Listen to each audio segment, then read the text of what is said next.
Hello, everyone. It's Jerry at the Fledge, and welcome to another episode of Every Damn Day. I'm a little disoriented today. Maybe you are too, because the show's starting at 5 rather than 2, and it's show 312. So I've kind of got this habit going of 312 shows in a row and doing them at the same time. But this is not the first one that we've done later in the night. I am happy to be doing it right now. I want to give a shout out to 517living.com. Check them out for all the great events that are happening in Lansing. And they also have a directory of the businesses that you can shop at. So shop local, don't forget to do that, and all of those great things. Really excited about my next guest. She is a neighbor. She is a great friend. Her name is Karle. What's happening? Hey, how's it going, Jerry? It's going well. So what you been up to today? I think we like this view better, right? Yeah, this is cool. Yeah. Well, today I've been doing a lot of work. I've been doing a workshop, but I did get a bike ride in this morning on the river trail. So that was kind of cool. Oh, wow. I love the river trail, but I never ride my bike on it because it's not really efficient. So I take my chances with these crazy drivers in Lansing. Nice. Do you ever ride your bike through the streets of Lansing? Sometimes, but I usually stick to the more scenic routes. However, I will say that this morning, as I was on my bike ride, I accidentally inhaled a bug. So maybe the streets would be better. I don't know. I'm always dodging cars. Like if I leave on my bike tonight and go home, I'll be dodging cars, like running through the stop signs a little bit constantly. Yeah. Yep. So, yeah. So let's jump into you. Tell us about you. Like, where were you born and raised? Where'd you go to school? All those things. Yeah, so I was born and raised in St. John's, Michigan, which is not far from here. And I've lived there my whole life growing up. And then from there, I went to Michigan State University to pursue a degree in education. So I knew I wanted to be a teacher from a very young age. And so that's kind of a little bit about my background. And from there, I've just kind of been, I eventually moved out here to Lansing. So now I live here, but I've always stayed kind of close to the area, I guess. Yeah. Was there some particular event that made you want to be a teacher? Or how did you know you always wanted to be a teacher? Oh, that's a great question. I had a teacher when I was in second grade, and I actually had her, second grade. And then I had the same teacher for third and fourth grade. So I had her for 3 years.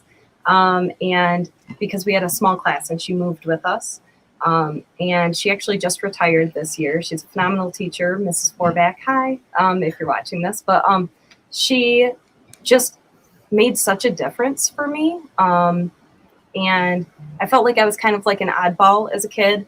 And she always made it seem cool that I was an oddball. And so I just thought, if I could do that for someone, like even just for one kid, make them feel that way, that it would totally be worth it. And so that's kind of why I pursued education. That is so, I don't know, coincidental, serendipitous. My second grade teacher followed me second, third, and fourth, but it wasn't like an organized thing. She kept requesting because she tried to adopt a kid in Arizona who looked like me. He was a Native American kid, and she thought, that's him. I'm going to stick with him. And she is also one of the most significant influences on my life. Made me who I am at some level. And even our class started a Miss Turner Facebook page about Wow. 5 years ago. I think there's only 4 members because not everyone remembers her, but that's amazing. That's cool. So have you been a teacher the last 10 years then or so? Yeah. So when I graduated college, I believe it was like 2010, and it was actually really hard to get a teaching job back then. And so I kind of moved around. I taught at Battle Creek public schools, and I originally wanted to teach elementary school. So that's my background. And then 3 weeks in, I was teaching second grade. 3 weeks in, they had to move some teachers around, and they told me with like 2 days advance, you're going to be teaching middle school next week. And it was a shock, but it turns out I love teaching middle school. And really? So, yeah, yep. What? So I stuck with, I taught at Battle Creek for a year, then I taught at Potterville for 2 years, and, just kind of moved on from there. And so I've been teaching, middle school science for 10 years. And then this last year, I became a technology and instructional coach. So that's actually my master's degree is in educational technology. So it was an interesting year to transition to that role with the pandemic and everything going online for periods of time there. So yeah, that's kind of my history with teaching and education. So were you disappointed that you had to teach middle schoolers, but then surprised that it was a lot different than you might have thought? Yes. So I spent all summer preparing for the second grade classroom. I bought all these books at garage sales, and I liked it. I did like teaching second grade, but middle school, it's never what I had planned. But I just felt like, I feel like every teacher is important and every grade is important. However, I really resonated with that middle school age group, because I feel like that's when you go from being a kid into, you start to turn into the person that you're going to be one day. And I feel like I wanted to be there for that transition, for that change, to help students who maybe didn't, I don't know, maybe they didn't fit in, kind of like how I felt when I was younger. And so I thought that was an important age group. Yeah. And you were kind of lucky though too, right? Because it's harder to move down in age, right? Because you have to have a special certificate for elementary versus maybe high school or middle school. Yeah. So my certificate's actually kindergarten through 8th grade, but for that 6th through 8, I can only teach science, or English actually. But I would say that moving down is kind of a shock for most teachers. I bet a lot of teachers can relate to that, because you get used to the level of independence of your students. And so when you move down to a lower grade level, it's like, oh wow, they don't know how to do this yet. Nobody's taught them that yet. And so it's an interesting transition. Whereas going up, it's not quite as difficult. So, and the parents must be a nightmare, because going down, because I can think of me, my 8th grader. Oh yeah, you probably deserve to get yelled at by the teacher. My 2nd grader, what the hell? She yelled at you? I'm going to talk to her. It's right. Probably a lot of that dynamic. Yeah. So the other thing about that age group though is you've also got puberty starting to happen, and maybe a little bit faster in the girls and a little less fast in the boys, but you got all this dynamic too. Yeah. How was that? It's so interesting. So I taught 8th grade for many, many years, and everyone's at a different place with their maturity level and all of that. So it is a really interesting mix that you get in a classroom. And if you go walk through a high school hallway and then a middle school hallway, it's night and day. There's so many just social things that aren't there yet, I guess. And so yeah, there's a major difference. But with with, even though I was a science teacher, we still tried to create like a really positive culture in class where students felt that they were all safe, that they could all be heard, and all of that. So I think that helps. Just being honest and being human as a teacher yourself, and showing them that you're not perfect as well, and being able to relate to them, I think is important. So Yeah. So let's jump into your projects a little bit right now. In particular, I know that you do music. I know that you can sing. I've heard you sing, and I love your singing, by the way. Um, do you want to talk about music, or you want to talk about AMTA first? Which yeah, we've been talking about education, so I'll jump into the AMTA thing. Okay. So yeah, so as a science teacher, I always have really valued discovery, exploration, creativity, curiosity, all of those things. And I feel like sometimes people look at science as a set of facts that you just know or you don't. And I feel very differently about it. I feel that it's a set of skills. It's a way to analyze information, to ask good questions, because there's a lot of value to that. So I've always viewed science that way.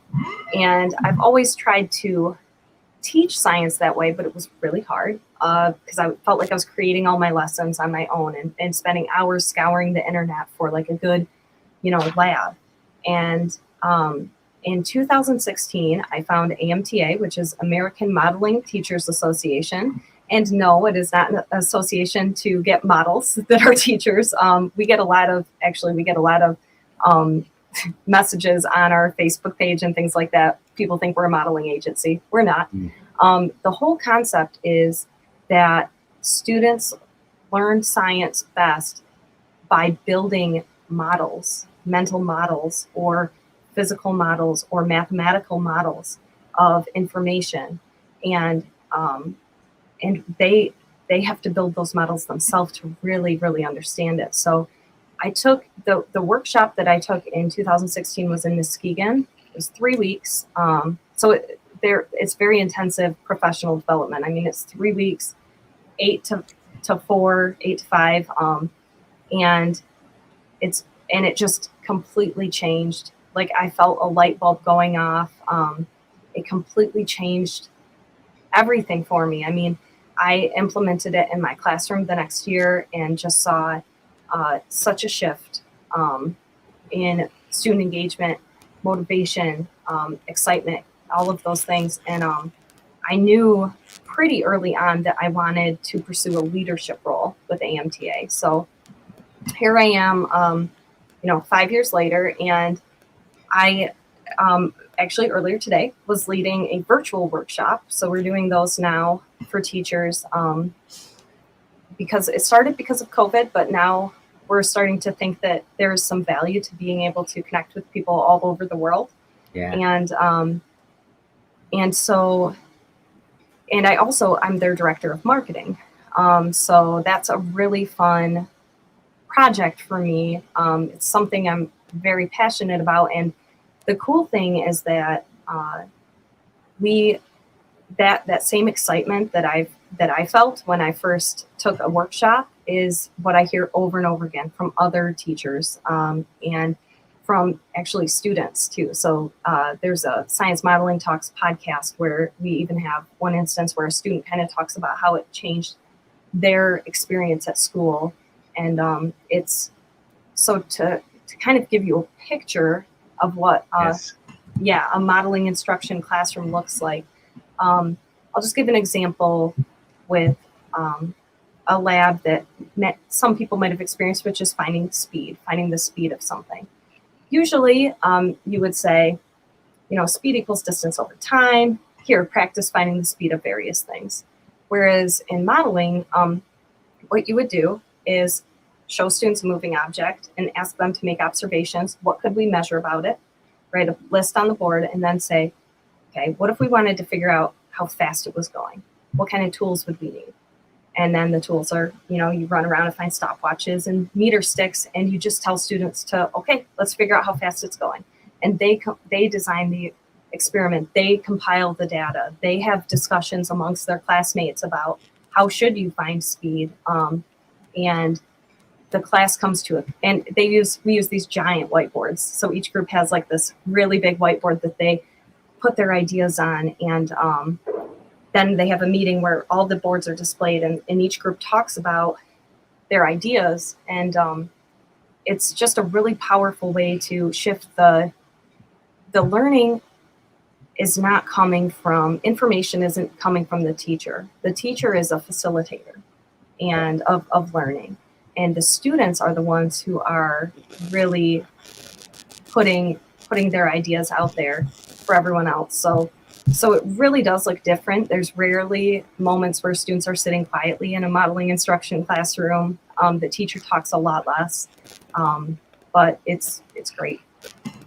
My science class sucked. It was like, write this equation down and do this and, memorize this table. And, that sucked for me. I was a project-based guy. Does this have an intersection in project-based learning as well?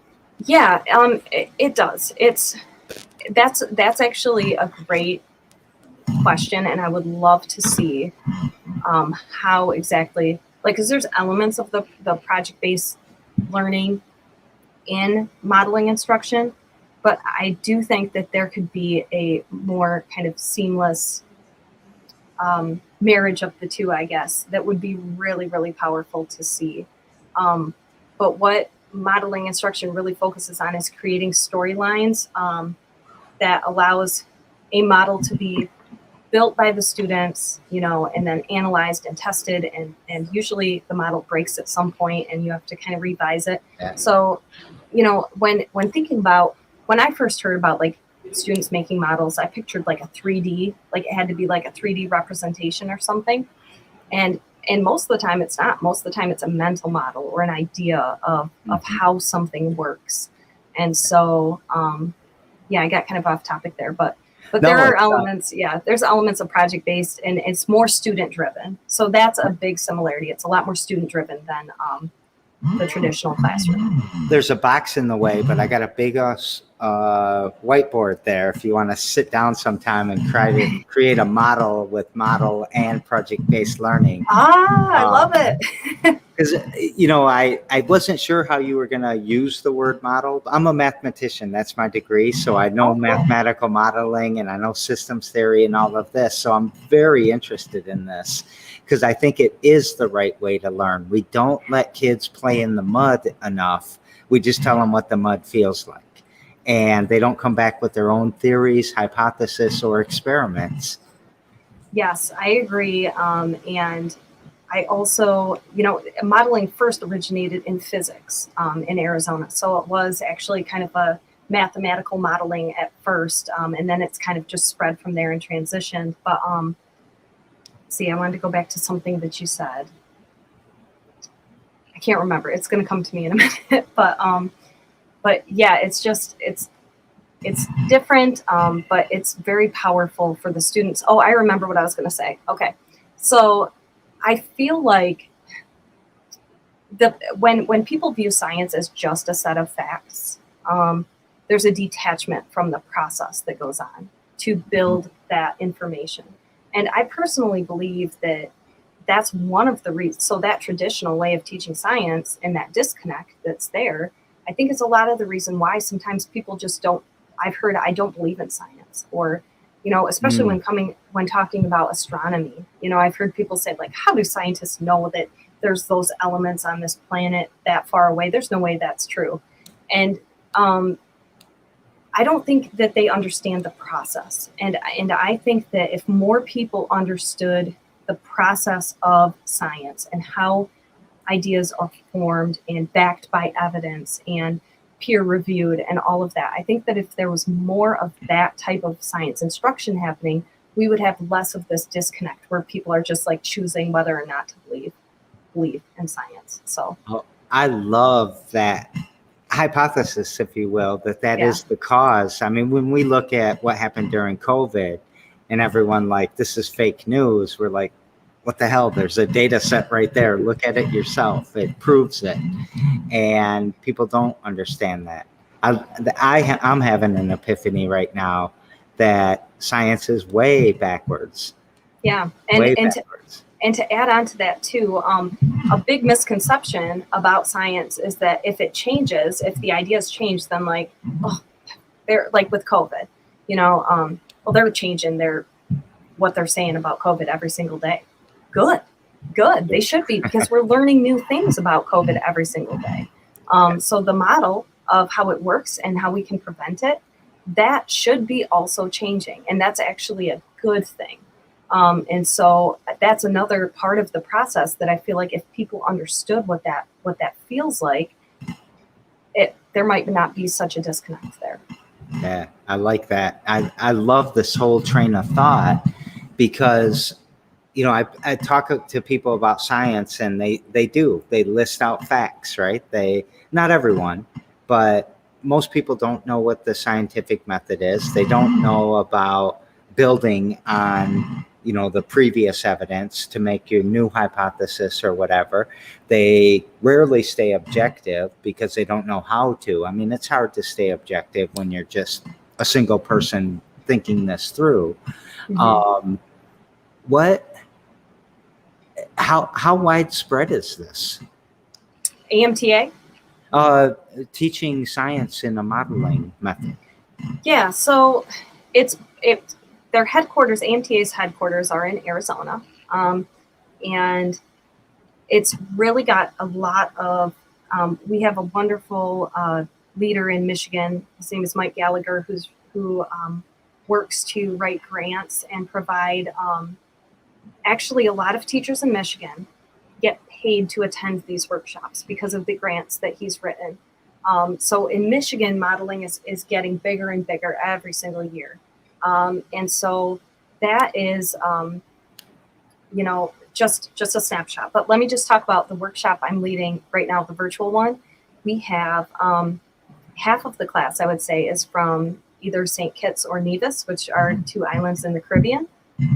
So we're working with people all over the world. We have one participant from the UK. We have participants from New York, to Arizona. Last year in our virtual workshop, we had someone from Germany. So it's small. It's a small operation, but it's really got quite a reach at this point, and it just keeps snowballing and growing. And when I was, I'm kind of backtracking here, but when I was in college, I always thought, like, if I could have a second career, it would be marketing, because it's kind of, it's kind of fun. And I had a couple of, jobs that were related to marketing, but I just felt like I would run into a possible moral conundrum where, in marketing, sometimes you have to try to convince people to buy something that they don't really need. And I never wanted to be put in that position. So I stuck with education. But when I saw this opportunity with the AMTA, I was like, oh my gosh, this is so perfect, because I want to spread the message of modeling instruction. I do think it makes a huge impact on teachers, but also classrooms and students' futures. So that was just one reason why I really wanted to get on the team and help make more people aware. And I think that's awesome, because in its rawest form, marketing is an educational thing, right? You're supposed to teach somebody about the benefits of a product, and it should be authentic and sincere and not tricking. But in this capitalist consumerism society that we're in, we're always trying to, why can't you just take photos of what's going on and that's your marketing? Well, you can't do that because most of it is inauthentic, right? It's, well, there's not enough people of color in that photo. There's not enough. Just take the damn photo and that's who you are. And I think you must be able to get to do that, though, in what you're working on here. Yeah, and honestly, my biggest marketing strategy isn't something that I came up with. It's just part of what AMTA is building this community of educators that care and want to deliver quality science education. So that's kind of the main thing that I'm trying to do, is provide ways to bring teachers together. Like, we just started a AMTA Discord server, so that if I have a question about, gosh, I'm having this problem in class, I'm now connected with all these other modelers who might have an answer for me. So a big part of it is just keeping people connected and giving them, the resources that they need to communicate globally. Yeah. I love this. I love that this is what I didn't know what it meant when you said that. I wasn't sure. I'm like, all right, they teach models. No, I didn't ever think that. I knew it was something else. But this is super awesome. Yeah, I'm very passionate about it. So yeah, you're making me passionate about it, actually. So how could we help? I mean, you're telling us kind of a story about this, but is there a way that the public could say, "Hey, Lansing School District, adopt this," or? Yeah, I mean, so modelinginstruction.org is our website, and there is information. We have a section for parents, students, and administrators about. It basically provides information for, like, an administrator. You could give them a piece of paper from that page and say, look, this is why I think modeling instruction would be helpful for our students. Also, if you're a teacher, oh, thank you. Is that right? Instruction power. Yes. Yep. Okay, If you're awesome. and if you're a teacher, or if you know a teacher, mention it to them. Again, I'm there's married a lot to of. one. Oh, nice. Okay, So cool. I'll tell her. Yeah, absolutely. And so, tell teachers about it, because especially in Michigan, there are workshops. I think there's one in the Macomb area starting next week. So, I mean, there's, and all the registration is on that website too, for teachers who want to get involved. There's also, you could become a sponsor. And I mean, even something as little as $1 a month is something that would make a difference as far as donating, because we are a nonprofit. And so basically what we want to do is just expand. We want to provide more workshops. And of course, the workshops are led by teachers who are doing this in their classroom. And so that's why they happen in the summer a lot of times. And, we have to we want to pay the teachers who are doing all of this hard work. So that's where the majority of the donations are going to, is just continuing the project. So I thought teachers just worked for the fun of it and for helping society. Well, that's part of it. That's the complete opposite of what I believe. I believe that teachers are the most unappreciated and underpaid and even utilized professions for the skill set that they're supposed to have. They become babysitters. They become negotiators, mediators, the administrator. I mean, they get caught up in the administrative reporting and all of that.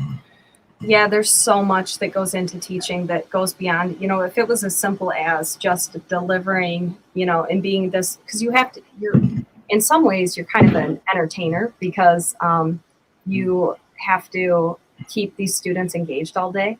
And they're always looking at you. So there's that part of it, but then there's the planning process, there's grading, there's answering the emails. And then don't even get me started with what teachers had to go through this last year with, there was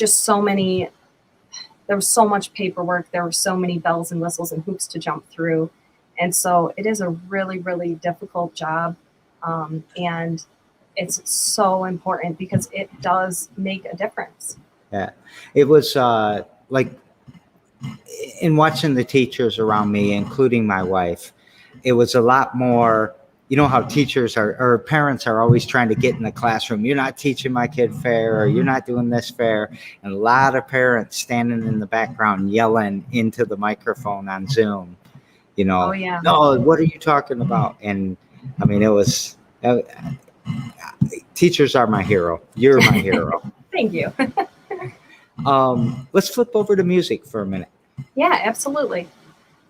So another thing I've always been passionate about is music. I feel very fortunate because my dad was always in a band. He was always playing guitar. My mom was always singing. And so I grew up in a very musical family. And that was, it's interesting. Being creative is so undervalued, I feel like. And I think it's so important. And when I look at people who stand out and people who are highly valued in any organization, it's usually because they are creative. Mhm. And so I feel like music was a big part of that for me and a big way to develop that. And my parents were always very supportive. So yeah, I did solo stuff for a while. I started out. Before you say all that, can I Yeah, comment on what you just said? absolutely. Because, you know, we say that we're in a creative economy, but nobody knows what that means. I mean, some people do, but not everybody knows what that means. And then the next thing is, if you look at creativity, it almost automatically correlates with innovation. And if you look at innovation, it correlates with continual improvement, making those changes, almost like you said about science. If COVID changed from one day to the next, people looked at that as bad. But what it really is we're getting better, we're getting smarter, we're going down this path.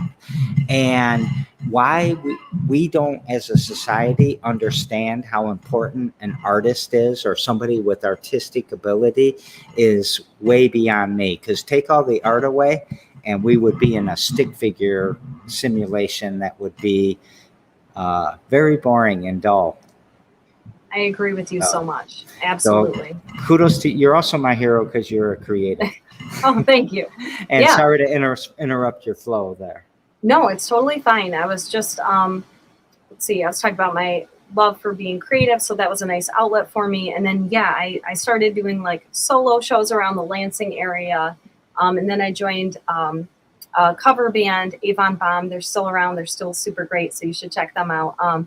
And that was just really fun for me to meet a lot of local musicians. And then I started, I started doing the solo stuff again. I started a duo called Horizon, and we did some covers, but we also, wrote some of our own stuff. And that was really a great experience. And it's something that during COVID, a lot of musicians were put on pause, Mhm. and so that happened, I think, naturally for most musicians, whether they wanted it to or not. And I was able to do some virtual shows. I did a virtual benefit for Punks with Lunch, Lansing. They're an awesome organization. And so I took kind of a pause from that, and I'm more focused now on the AMTA stuff. However, it was great to be able to meet, in Lansing, there are so many great musicians. There are some great establishments that allow for live music and for original artists, like the Avenue and, different places, even Stober's, they have a really wide array of musicians that come through there. And so I just think that, and what the Dam Jam was this weekend, that was so cool. I don't know if you got a chance to check that out, but Lansing has some cool music stuff happening. There's Lansing is full of musical talent and lots of cool creative ways to get it out there.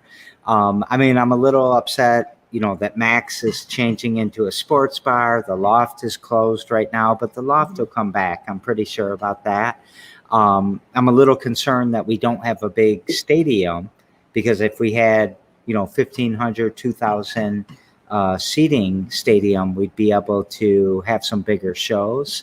But you guys are all amazing. There are so many amazing artists here in Lansing. Thank you. Yeah, I agree. So yeah, that's something that's always been near and dear to my heart. It's something I'll keep doing from time to time. But yeah, I just, at the moment, I'm really, really focused on, checking out other local artists in the area who are performing and trying to really support that. And I would encourage viewers to do the same, because if you want live music to stick around, we've got to support the places and the bands who are still doing it. So I would, I'll be biased and say, yes, do that. Support the local venues, because we need it. yeah. But on the other side of that too, not on the other side of that, it has nothing to do with that. I don't know why you use that phrase. Did you find yourself experimenting more during COVID with who you might want to be as an artist? Yeah, definitely. Yeah, I definitely had much more time. I went through this phase where I was like really trying to learn electric guitar, and I made some improvements. I thought that was really fun, and just more time to experiment. And even so, this is another thing that I've been thinking about a lot recently. With when it comes to art and creativity, it doesn't always have to be something that you can monetize or even perform for other people. Maybe it's just something that you like to do. So one of the things that I like to do that I don't think I'll ever make money on, and I'm not trying to dog myself. I just don't think out of all my skills, I don't think it's my greatest. But I love painting. It's fun. It's really fun to experiment with, and to just drawing and things like that. Writing. There's so many different forms of art that you can experiment with, and it doesn't have to be there doesn't have to be this end product. It doesn't have to be something that you post on Instagram or that you make money off of. It can just be for fun because you enjoyed those moments when you were making the art. And so that was something I guess maybe I learned through COVID, is that you can just enjoy the experience. I had a musician on the show a few days ago who talked about the ebb and flow of his mental health during COVID. And he wrote a lot of music that nobody else will ever hear. That was just for him. It's his. He's not going to share it. And I thought you were kind of going that way with that. But I also like I do that too. I do art, and I think I'm an imposter. I think that, I'm not good enough at it. But, oh, man, I'm so happy that I'm doing it. I don't really care about the end result. Yeah, and something to add on to that, when you were talking about experimenting with music just for yourself, that actually gave me goosebumps, because I did experiment with that. There's a couple songs that came to my mind as you were talking that I have not recorded. I haven't performed very much. They're very near and dear to my heart. And another thing with creating, and this could apply to anything, but I'm thinking about music particularly. If it's something that you want to share with other people, or be able to perform or make money off of, remember that not everything that you make is going to be great, and that is okay. It kind of goes back to that enjoying the creation part of it. So even if you make something that ends up being, you listen to it 3 weeks later and you're like, what was I thinking there? That's okay, because you still enjoyed creating it. And also, even the best artists out there are so many songs that they wrote that weren't great too. Not every, I know there's artists who tried to write a song every day for a year, little challenges like that. I've never tried it, but I would imagine that not everyone is fantastic, and that to get something that is great, you do have to go through that trial and error process. So that's all part of it. Well, every damn day is 365 number one hits. I love it. They have not been. How do these merge? Do you have 2 different missions? Do you have 3? Do you have 100 missions, or is this all merged into your personal, how you're going to advance humanity type of thing? Oh boy, that's a big question. I know, I'm sorry. Yeah, no, it's okay. So actually, a teacher asked me last year to describe what I'm passionate about, because she was having her students do a passion project, and so I kind of was thinking about exactly what you're asking. And what I realized is that there are 2 things that I really am passionate about. One is creativity. I love being creative. I think it's very powerful. I think it has the ability, I think creativity as a whole has the power to advance humanity. And I also, I really love helping people. And what is most powerful for me, and when I do the best work and when I enjoy my work the most, is when those come together. When I can be creative and I can help other people. And I feel like I can do that through multiple modes. So especially when I was making music and performing, this is, you know, this might sound like a little thing, but even the people who are like smile, oh my gosh, I love this song, and they're like smiling and, you know, nodding their head to it, that just made their experience in life just a little more enjoyable for that moment. And so I feel like with music you're able to do that. But then also with teaching, with education, with everything I'm doing with AMTA, creativity is a big part of that, because as a teacher or as a teacher leader, you're constantly having to think about, how am I going to get my message across in a way that people get it and that they can infuse their own thoughts into it. And it's a whole, you know, thinking about that is really big sometimes, and it's a big process. So so I guess I don't know if that answers your question completely, but those are kind of the things that I focus on in life, no matter what the project is, if it's music or education. It actually fills me with joy and hope, your answer does. So thank you. Yeah. You know, what's something you do every damn day to push that mission forward? Ooh, that's a good question. I mean, I feel like I'm constantly accepting new opportunities. Okay, here's one. This is great. Thanks for giving me a moment to think about that. Of course. I am not afraid to fail at something new. And I try to think about that every day. You know, oh, I tried this, you know, it didn't work out, but I learned something. And I just try to really keep that mentality moving forward, that, you know, I never want to be afraid to fail or do poorly at something new, because I'm trying something new. I'm learning something new every day. So I think that would be a daily practice that I follow. Our phrase around here is succeed or learn. Those are the only two options. There's no failure. We don't need to be afraid. And we're going to succeed, or we're doing an experiment and it's going to tell us something, and we're going to do it again till we succeed or we learn more. Absolutely. So I think I really like the way you phrased it, though. I like that a lot. Not afraid to fail, not afraid to try something new that's going to be wobbly, right? You need some training wheels. Yep. So, and that's okay. Thank you for all of that. And thank you for telling us about your story and all that. We're going to go into daisy chaining the shows together. So yesterday on the show, I had Lucas Powell. He's a musician. He actually might have been the one talking about writing some of the stuff that he didn't want to share or wasn't going to share. But his question to you is, at what point did you realize that your vision, or that your dream, was becoming a vision? What point did I realize that my dream was becoming a vision? So you had this idea, you thought, you know, I would love to do this someday, and then it started solidifying and you could see yourself doing it. Did you have that point ever?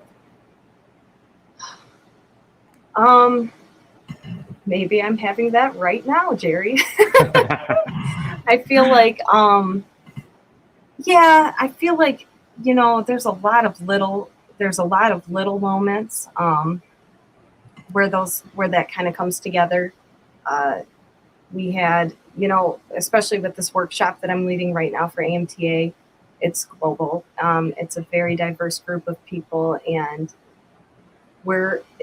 this kind of feels like a big thing for me, you know, and for, like, I guess my vision. So I think it's something that's happening as we speak, and I'm going to have to ponder that a little bit more this evening. So. Yeah, no problem. Because I was thinking, you know, as I was asking that question, it might have been that moment where you got introduced to AMTA and you were like, can I swear? Yeah. Like, fuck yeah. Yeah, something clicked. Yeah, something clicked for sure. And I knew what I was going to be doing. I knew what I hoped I was going to be doing in 5 years. And it happened, and that's amazing. So yeah. You must get this. I get it all the time too. Well, you seem really left brain, but you seem really right brain. How aren't you supposed to be one or the other? Do you get that? Yeah. Uh, Yeah, I get sometimes people tell me I'm like so organized, and then people who like have lived with me or know me, like my family, are like, you're not organized at all. So that's, I think, one example. Like my brain's organized, but like around me, like no.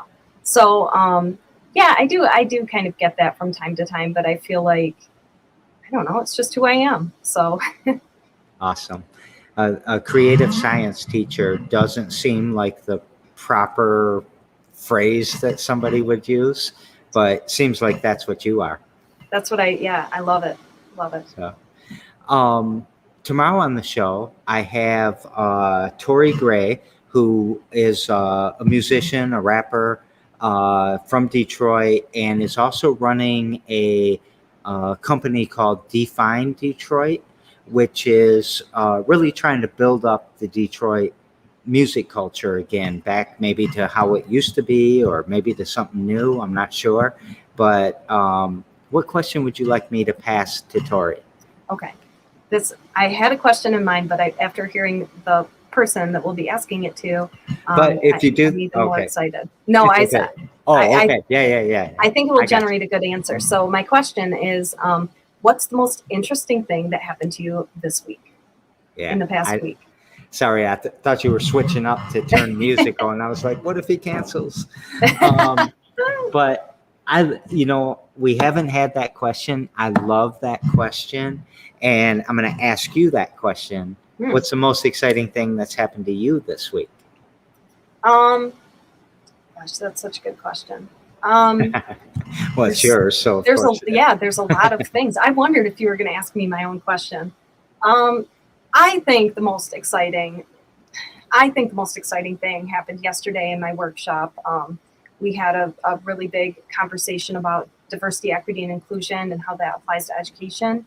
And at the end, we just had a lot of people say, like, thank you for having this discussion. And I feel like that was good. That was an exciting moment for me to hear that, and to hear that message is going to be, passed on to students as well, so that students feel accepted.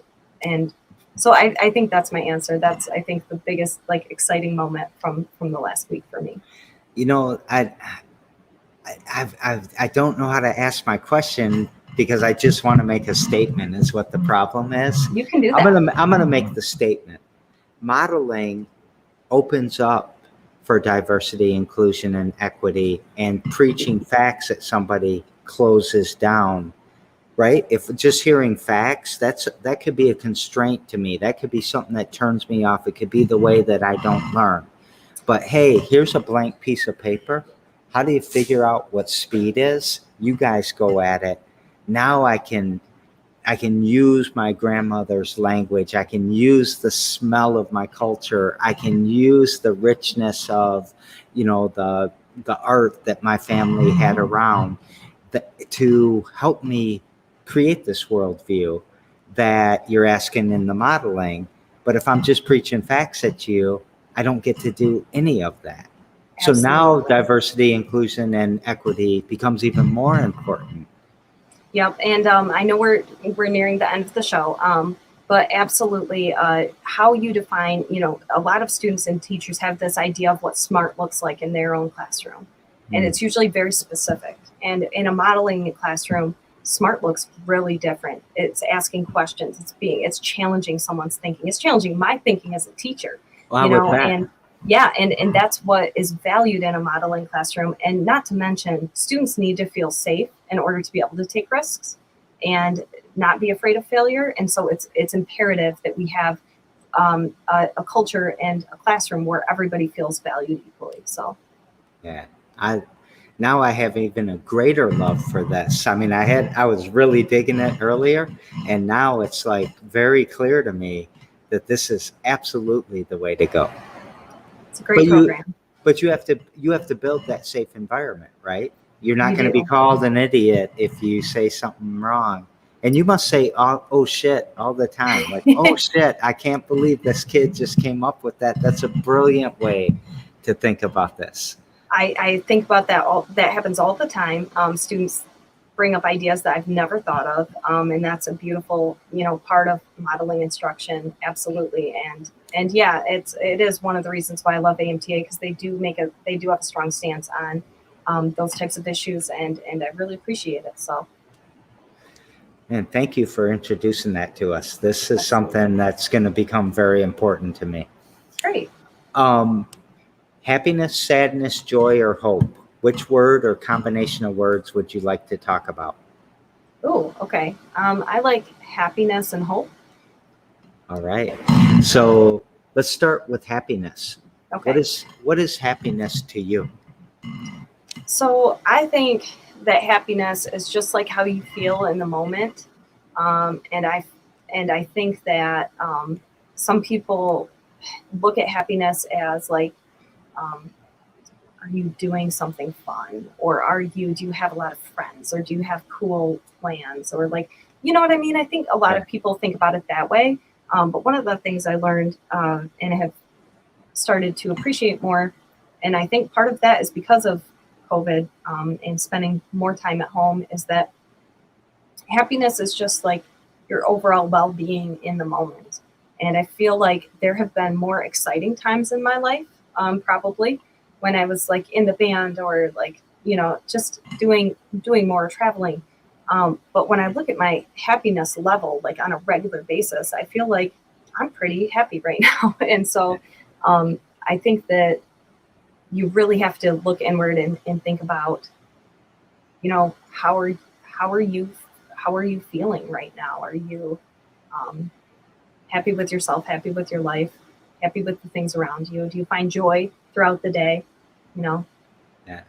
The reason I asked that question is because I had a hypothesis that most people would think that happiness is kind of a level feeling that allows you to experience joy and hope and freedom and stuff like that. And that joy would be those sparks. But what I'm finding with asking that question, about 70% of the people agree with you and 30% agree with me. So, but they flip it, and joy becomes the constant and happiness becomes the spike. And it's strange to me that happiness is so personal. It is. That's a great way to put it. Yeah. I think an example of what I'm talking about would be how, like, so as an educator, I have educators typically have the summer where they're not working. I don't want to call the summer off, because I could go on about that. But I've had summers that were very low key, and this summer I'm doing a lot more work. But when I look at my overall happiness level, I think I'm happier not doing this, because the work I'm doing I enjoy. So, everyone's definition is different. Yeah. So, what gives you hope?